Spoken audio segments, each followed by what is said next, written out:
একটা মা হতে কত কষ্ট হয় আজকে আমি বুঝতে পারছি আসলে একটা মা হওয়া কত কষ্টের, কত সাফারার হতে হয়। আমি 3 মাস বসে বসে ঘুমিয়েছি, আমি বিছানায় গা ঢাকাতে পারিনি। তো এটা তুমি বুঝতে দাও। যদি তুমি ভালো বন্ধু হয়ে থাকো কারু বা কিছু, তুমি তোমার পরিবারকে ছোট করে কাউকে বড় করছো, এটা তো বোকামি।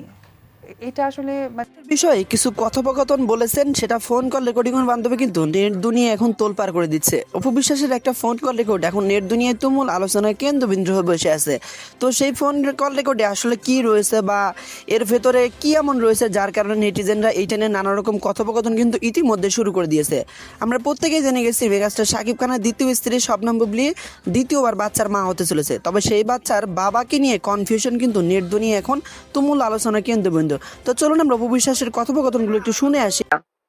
আর ওই যে শাহালি মাজার, যেখানে আমি বলেছি কয়েক জায়গায়, সেইখানে আসলে আমরা দুজনে ডিসিশন নিই, আমরা বিয়ে করছি এবং আমরা দুজন দুজনের প্রতিজ্ঞাবদ্ধ এবং ভালো থাকবো, হ্যাপি থাকবো, সুন্দর জীবনযাপন কাটাবো।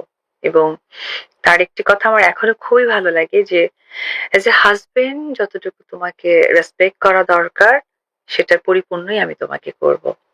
ঠিক ওইভাবেই আমার বোন ছিলেন আমার হয়ে, এবং পাশাপাশি আমাদের মিডিলম্যান যে উকিল বাবা থাকে, উনি মামুনুজ্জামান মামুন ভাই, উনি ছিলেন।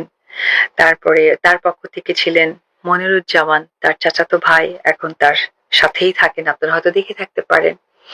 এই আমাদের কয়েকজনের সম্মিলিত ভাবে আমাদের আসলে বিয়েটা হয়, এবং আমার বিয়েতে অপু ইসলাম খান নামকরণটা করা হয়। তারপরে সেই লেহেঙ্গাটা পরি, পরে মালাটাও পরি, কিন্তু সাজগোজ আর করা হয়নি।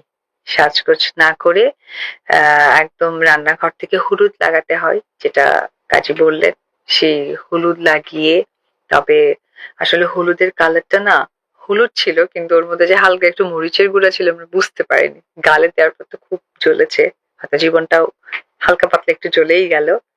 তো ওই জায়গা থেকে আমাদের বিয়েটা হয়।